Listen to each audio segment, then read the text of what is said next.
쉽고 알찬 뉴스 패키지 지금 바로 배달합니다. 직송 뉴스.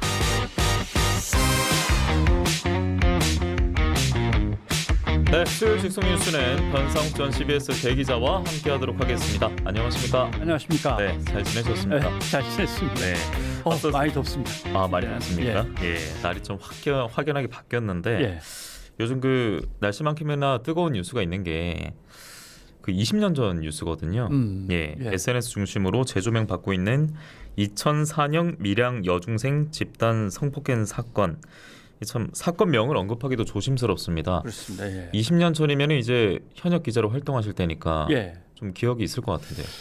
뭐 기억은 생생하죠. 그것에 대한 해설도 맡았었던 것 같고 그다음에 제가 관여하고 있는 이런저런 활동이 또한 인권 활동들도 있었기 때문에 그리고 이 사건은 범위도 엄청나게 커졌지만 나중에 가서 우리가 갖고 있던 어떤 취약성, 허점 같은 것들이 한꺼번에 다 집약된 사건이었어요. 예. 그런 점에서 기억이 생생하죠. 특히 이제 우리 수사 과정에서 얼마나 인권에 대한 감수성이 뒤떨어져 있었나 하는 것도 있었고 수사를 보도하는 언론들도 대체 얼마나 성인지적 관점에서 사건을 바라보거나 취재를 해 나갔던가 하는 반성도 있었고 기억에 나는 사건입니다. 예. 언론도 말씀하셨는데 지금 이제 가해자들 신상이 공개되면서 가해자들은 문매를 맞고 있고 뭐 그 중에 한 명은 뭐 해고도 당했다고 하던데 그때 언론과 지금 언론의 온도차는 그러면 어떤 게 있다고 보세요? 그때 언론은 2차 가해라는 개념에 대해서 전혀 이렇게 의식을 가져보지 못한 그때거든요. 20년 전이면 그 이후에 2차 가해란 말이 이제 우리 사회에서 통용되면서 또 다른 피해가 나오면 안 된다. 어떤 피해자 중심으로 가긴 가지만 이 피해자들마저 못 지키면 어떡하냐 이런 문제가 있었는데 지금 상황은 상당히 좀 돌변해 있는 것 같습니다. 죗값을 나름대로 법원이 치르라고 한 만큼 치르고 나온 사람들이 이제 유튜브 선상에서 막 신상이 공개되고 있는 거죠. 그때 당시에 제일 컸던 사건은 어떤 성폭행 피해자가 아닌데 그때는 네티즌이라고 불렀습니다. 누리꾼이라고 안 부르고. 네티즌. 누리꾼들이 막 신상을 털다 보니까 가해자들의 신상을 털고 하다 보니까 엉뚱한 사람이 피해자로 올라가서 남들은 그 사람을 성폭행 당한 사람이라고 어린 여학생을 그렇게 취급하기도 하고 해서 사실 다른 사람의 신상 정보를 다루는 일은 상당히 조심해야 된다라고 하는 거고 특히 언론에게 주어진 것은 보도 자료를 경찰이 내놓긴 했지만 무슨 도 무슨 군 무슨 면에 사는 뭐 몇 살 K양 B양 P양 이런 식으로 나오니까 바로 특정이 되는 거예요. 누구네 이런 식으로 어느 학교 누구군.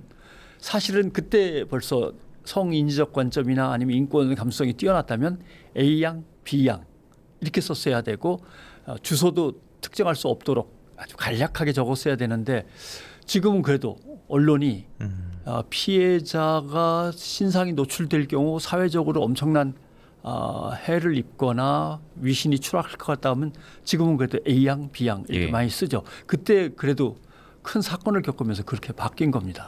그래서 이제 지금의 언론도 봐도 사적 제재 그리고 지금 많이 불고 있는 정의 구현 이걸 좀 구분져서 보기는 하는 것 같아요. 그러나 일사부재리의 원칙에 의해서 한번 처벌받은 것이 다시 처벌을 받으면 안 되고 말씀하신 대로 그것이 어떤 개인적 사적으로 응징하는 그런 권위는 누구도 부여한 적이 없습니다. 이거는 어떻게 보면 민주 헌정 질서하고도 관련된다라고 생각을 하셔야 됩니다. 왜냐하면 여기서 그게 통용이 된다면 벌써 몇 번째 거치는 거죠. 예를 들면은 양육비를 안 주고 이혼한 채로 방관하고 있는 남성들이 갑자기 공개된다거나 이런 문제도 있었는데 이건 아예 과거에 성폭행범이었어요 라고 하면서 공개되는 거니까 더 엄청난 거거든요. 이런 제재가 앞으로도 우리 사회에서 그냥 횡행하거나 남용된다면 그러면 헌정질서에서 문제가 되죠. 이제 공간이 있는 뭐 제도라면 좀 확립할 수 있는 계기가 분명 이번엔 좀 돼야 될 것 같습니다. 그렇습니다. 자, 오늘 저희가 본격적으로 나눌 이야기는 아무래도 22대 국회입니다. 오늘 뉴스가 참 도배가 됐는데 말 그대로 헌정사상 처음으로 이제 국민의힘이 불참했습니다. 그래서 야당만의 단독 개헌이 이루어졌는데 좀 어떻게 보셨습니까? 이 뉴스는요? 국민들이 대표를 뽑았는데 본인들이 출석을 안 하면 안 되죠. 이거는 내가 학교 가기 싫어서 땡땡이 친다고 흔히 얘기합니다만은 슬쩍 빠져버리는 거하고는 다른 문제입니다. 이게 이제 원구성이 이제 협의를 못 받기 때문에 예. 국민의힘 불참한 것이고 예. 그리고 이 뉴스가 놀랍지 않은 게 놀랍네요. 21대 연장전 같아요. 예를 들면 뭐 기차에서 몇 명 안 탔다고 기차 출발을 갖다 계속 미루고 있을 수도 없는 것이고 예. 그렇다고 또 다수가 안 탔는데 또 혼자 떠나기도 뭐하고 참 난감하네요. 예. 근데 이제 분명히 이제 정리를 해보면 원구성에 이제 실패한 거 아닙니까? 그렇죠. 상임위원장을 이제 예. 결정을 결정을 해야 되는데 상임위원회는 18개입니다. 근데 항상 문제가 되는 게 3개죠. 국회의장, 그다음에 법사위원장, 예. 국회 전체를 운영하는 운영위원장. 그런데 그 세 개는 관례가 있지 않습니까? 네, 관례가 예. 있죠. 본래대로 한다면 법으로는 어떻게 돼 있냐면 무기명 투표로 결정한다. 왜 의원들이 분과를 나눠서 위원장을 맡는 거니까 의원들이 결정하면 되는 거 아니야? 예. 예를 들면 반장 뽑으려면 그 반 학생들이 투표하면 되는 거고 뭐 이런 셈이 되는 건데 네. 분단장을 뽑아도 마찬가지일 것이고 그러나 관례는 분명히 있습니다. 관례에서 국회의장은 다수당이 가져가는 거 관례고요. 그다음에 운영위원장은 여당이 일단 맡는 것이 그동안에는 관례였습니다. 그게 대통령실이 걸려 있습니다. 그렇죠. 예, 여당이 맡는 것이 관례였는데 법사위원장은 그럼 이제 야당이 맡고 예. 이렇게 되는 거죠. 그럼 야당은 결국 다수당이니까 국회의장과 법사위원장을 가져가고 운영위원장을 이제 여당이 가져가는 것 이것이 이제 관례에 의한 거고 예. 나머지 것들 중에서 좀 흔히 말하는 알짜가 있고 이제 조금은 뭐 사람들이 기피하는 게 있습니다. 예. 기피하는 것은 방송 신문을 관장하는 문광희 같은 건 기피. 예. 국토교통은 이게 지역 건설 사업하고 예. 민감하게 얽혀서 서로 가려고 하죠. 그런데 자 여기서 고민이 많죠. 왜냐하면 지금 더불어민주당은 검찰 개혁을 기치로 내걸었고 대통령의 국정 난맥상을 갖다 철저히 파헤치겠다 두 가지를 걸고 이번 총선에서 이겼습니다. 예. 검찰 개혁을 하려면 법사위가 필요하고 그다음에 대통령을 그 주변 비리와 함께 낱낱이 파헤치면서 뭐 탄핵 수추가 가능할지 모르겠습니다만 어떻게든 거기까지 끌고 가보겠다 하고 하면 운영위원장이 필요합니다. 왜냐하면 운영위원회는 국정감사에서 청와대 지금은 대통령실을 담당하는 것이고 대통령실의 비서관들을 다 호출할 권한이 있고 증거 자료를 요청할 권한이 있단 말이죠. 대통령실에 대해서. 예. 이 운영위원회를 우리가 차지 안 하면 앞으로 대통령과 대통령 그 측근 비리 또는 난맥상에 대해서 조사를 갖다가 어떻게 하란 말이냐. 힘을 받기가 어려우니까 예. 이번에는 우리가 그 두 개를 다 가지겠다라고 생각을 하는 거죠. 그래서 이걸 어떤 분들은 그럼 욕심이네 이렇게 생각하실 수도 있고 어떤 분들은 지금 시대 정신 국민들이 간절히 바라는 어떤 요청에 따른다면 요번만큼은 한번 그렇게 가져갈 수도 있겠다 이렇게 생각하시는 분도 계실 거고 예. 뭐 각자의 판단에 딸린 거죠. 근데 민주당 같은 경우에는 직전의 경험에 빗대어서 만약에 다 가져갔을 때 부담감 이런 건 느끼지 않을까요? 2020년입니다. 2020년에 지금처럼 이제 원 구성 협상이 자꾸 딜레이되고 이제 늦어지니까 자꾸 그럼 우리가 18개 다 가질 거야라고 예. 했거든요. 예. 그 진짜 18개 다 가졌어요. 그렇죠. 자꾸 미뤄지다가 짜증이 난다고 18개 다 가졌습니다. 좋았죠 그때 뭐 마음대로 다 할 수 있었으니까 그때 이제 통과된 걸 제가 기억하면 종부세가 이때 통과됐어요. 그렇습니다. 아무런 무리 없이 예. 18개를 다 갖고 있으니까 되게 불리한 법안이 통과되면 법사위를 갖고 있는 당이 이걸 막고 싶으면 법사위에서 다른 법률하고 잘 안 맞는다. 서로 부딪히는 게 있다. 예. 문구가 좀 안 맞는다라든가 여러 가지 이제 이유를 대면서 연기시킬 수가 있는데 모든 위원장을 다 민주당이 가져갔으니 뭐 그런 것도 없는 거고. 그다음에 임대차 3법도 이때 통과됐고 좋은 시절이었는데 근데 그 다음에 벌어진 지방선거 보궐선거에서 서울시장 부산시장이 날아간 거죠. 그렇죠. 그다음에 대통령 선거에서 결국 이재명 후보를 내보냈다가 예. 또 거기서도 졌습니다. 그리고 지방선거까지. 예. 쭉 밀리는 거죠 그냥. 그러니까 국민들은 계속 뭔가 원 협상이 지리해진 것도 답답하지만 그런다고 다 가져가는 거에 대해서는 견제 심리가 발동된 거 아니냐라고 예. 하면서 민주당이 지금 나름대로 트라우마를 갖고 있습니다. 그래서 말로는 18개 다 가질까 보다 이렇게 말은 하지만 네. 속으로는 좀 두려울걸요.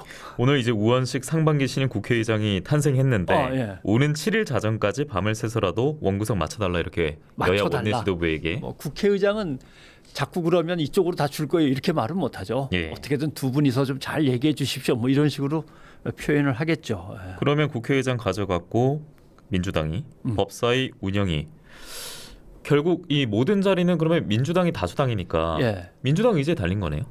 결국은 민주당 네. 의지에 달렸죠. 공격적으로 해서 네. 한번 본때를 보이겠습니다라고 하면 민주당이 다 가지고 갈 수는 있습니다. 총선의 민심을 우리가 반영하겠다 할 수도 그러면 있는 이제 것이고. 뭐 이쪽에도 카드가 없는 건 아니죠. 뭐든 갖고 와봐 다 거부하면 되니까. 아 거부권이랑 큰 카드가 있군요. 예, 그러니까. 근데 그러면 예. 결국 그 피해는 국민과 국가에게 돌아가는 맞습니다. 거예요. 예. 무슨 의제든 갖고 와봐 싹 거부할 테니까라고 하는 것과 협조 필요 없어 우리가 다 그냥 통과시켜 버릴 테니까 이 두 개가 계속 싸운다면 예. 생각만 해도 갑갑하죠. 왜냐하면 보십시오. 기후 위기 처리해야죠. 나날이 심각해지고 있는 물가고와 거기에 민생과 관련된 이런저런 법안들 처리해야 된단 말입니다. 부의 양극화 문제도 처리해야 되는 거죠. 각종 예를 들면 우주 항공 개발이나 외교 안보라든가 예. 시급한 현안들이 엄청 많고 여기에 대해서 법안을 만들어야 되고 법안을 만들다 보면 여야가 계속 부딪히게 되는데 서로의 관계와 상황이 이런 상황에서는 뭐 협치에 의한 법안은 하나도 안 나오고 그러면 국정은 진척이 없는 거죠. 그렇게 충분히 우리가 우려할 수 있는 게 예. 22대 국회 뭐 시작부터 여야가 특검법 발의를 해놓고 총 5개입니다. 그러니까 예. 여도 있어요. 여도 있는데 김정숙 여사 특검법이 등장을 했고요. 예. 그리고 민주당은 김건희 여사 최상병 특검법 여기다가 쌍방울 대북 송금이 등장을 했고요. 예. 조국 혁신당은 어찌 보면 강력하게 예고한 대로 한동훈 특검법 이렇게 지금 5개. 좀 어떤 걸 주목하고 계십니까? 이들 중에서는요. 참 어렵네요. 네. 제가 국회의장이면 아마 지금 네. 원식 의장이 그럴 겁니다. 괜히 맞는다 그랬어. 후반기에 맞는다 그럴 걸. 아마 시작부터 그렇게 과제가 산정입니다. 그렇게 생각하고 있을 걸요. 예. 예. 근데 민주당의 고민은 정말 법사위가 국민의힘으로 넘어간다 그러면 예. 여당이 계속 힘을 빼면서 시간을 끌 거고 대통령으로부터는 이런 압력이 들어올 겁니다.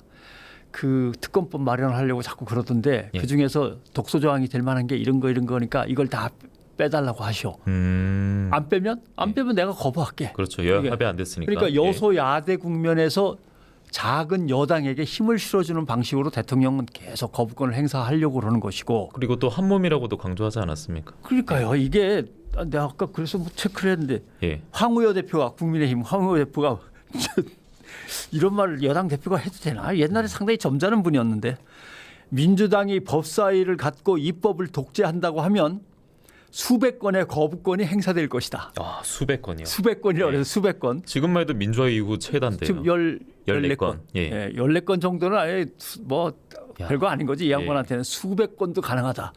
근데 여당 대표가 사실은 국민의 대표 국회 입법부잖아요. 그렇죠. 그러니까 대통령이 거부권을 행사한다는 건 입법부를 무시한다는 거거든요. 그러니까 여당도 대통령 어찌 보면 견제할 수 있는 역할을 해야 되지 그렇죠. 않습니까? 예. 그러니까 이 난국을 풀려면 황우여 대표한테는 죄송하지만 여당이 뭔가 혁신적인 모습을 보이면서 대통령이 안 쫓아오면은 예. 대통령하고도 결별할 수 있어라고 하는 모진 모습을 보이면 예. 대통령이 좀 자제할 수도 있고 아니면 민주당의 협치를 끌어낼 수도 있고 그 법안이 여권이 원하는 법안대로 조금 수정할 수 있고 일단 여당이 그런 모습을 보여야 되고 민주당도 다 가져간다는 건 어차피 국민이 용납을 안 합니다. 네. 그래서 국회의장 권한대로 어떻게든 머리를 맞대고 밤을 새워서라도 예. 안을 짜서 가져가시고 22대 국회만큼은 21대 국회가 3년 동안 한 게 하나도 없어요. 법안 처리율도 역대 최저였습니다. 싸우느라고 3년 동안 그냥 공백 상태였습니다. 그런 모습을 처음부터 되풀이하지 않도록 예. 노력해야죠. 그러니까 결국에는 이제 그런 모습들이 반복된다면 국민들의 피해로 돌아가고 그렇습니다. 특히나 또 저희가 경남에 있다 보니까 경남도민의 시선으로 보면은 지금 사천 남해 하동 지역구의 서천호 국회의원 같은 경우에는 1호 법안으로 우주항공 복합도시 건설 개발을 위한 특별법을 대표 발의했고 비례대표 국회의원이 된 진보당 정혜경 의원이 있는데요. 예. 헌정 사상 최초로 현역 비정규직 노동자로 이제 당선이 됐는데 학교 급식법 개정안, 산업안전보건법 개정안을 발의했습니다. 그러니까 본인들의 지역구 정체성을 담은 이 법안들을 내놨는데 앞서 저희가 특검 얘기 쭉 하지 않았습니까? 그래서 이게 다 유야무야 되거나 뒷전이 되거나 이게 뭐 도민들 입장에서는 더 걱정입니다. 논의되려면 하세월 기다리셔야 될 것 같고요. 그러니까 한참 뒤에 이제 논의가 될 것 같아서. 그러니까 이럴 때는 경남도지사가 중요한 겁니다. 아, 나서야 되는 게 당장입니까? 예. 경남도지사와 경남도의회 의장하고 예. 사천시장과 사천시의회 의장이 나서 가지고 사실 여기를 갖다 우주 항공 복합 도시로 만들면 예. 공항이 필요하잖아요. 공항을 사천공항을 키울 건지 아니면 옆에 바로 부산 가덕도라도 키우든지 그럼 부산시 의원들을 끌어들이는 거죠. 교섭을 통해서. 예. 그다음에 저 발사기지는 또 저쪽 전남 쪽에 있잖아요. 고흥 있죠. 쪽에. 그럼 예. 그쪽 의원들하고도 힘을 합쳐서 이 남해안을 갖다 어떤 하나의 벨트로 만들어 보자. 아. 이렇게 하고 벨트로 만들려면 이게 예를 들면 고속철로 연결할 수도 있고 뭔가 이게 판타지를 좀 크게 그림을 크게 가진 다음에 그래서 대학도 이리로 다시 몇 개가 온다거나 항공대학도 와야 될 거 아닙니까? 예. 그 훈련 비행장도 만들어야 되고 이런 식의 어떤 큰 그림을 짜서 국회의원들을 다 모아가지고 세미나 심포지엄을 열고 이래서 밀어붙여야만 이게 이제 논의가 되지. 예. 그럼 의원은 의원대로 법안 하나 툭 내놓고 뭐 도지사는 도지사대로 관계된 곳에 저도 한번 시찰 갔다 올게요. 한번 갔다 와서 뭐 자기 나름대로의 뭐 몇 가지 정책만 갖고 움직이려고 그러면 안 될 겁니다. 그러니까 국회는 여소야대라지만 경남에 보면은 단체장도 그렇고 예. 의원의 분포도 보면은 오히려 지금 여건이 거의 질비하기 때문에 예. 말씀하신 그런 추진력이 충분히 있을 것 같아요. 그리고 야당 지역구 의원이 안 된다고 하겠어요 누가? 예. 모이라 그러면 모이고 힘을 실어달라고 하면 힘을 실어줄 거고 그다음에 이제 가을에 가서 예결산 시작하면은 예. 뭐 여기에 뭐 반영하려고 막 서로 눈에 불을 킬 텐데 이 경남 지역의 지역구 비례 의원들이 똘똘 뭉쳐야 되는 거죠. 그 뭉치게 만드는 거는 경남도지사하고 의회 의장이 하는 겁니다. 예. 참 이런 관련해서는 뭐 지역민들도 좀 관심을 가지시고 그럼요. 예. 목소리를 내셔야 예. 좀 현실화가 가까워지지 않을까 싶습니다. 할 얘기가 너무 많은데요. 시간이 훌쩍 지나갔습니다. 전반전은 마무리가 됐고요. 직송 뉴스는 여기서 마무리하겠고 전하는 말씀 듣고 와서요. 변상욱의 뉴스 너머로 저희는 다시 돌아오도록 하겠습니다. 잠시 뵙겠습니다.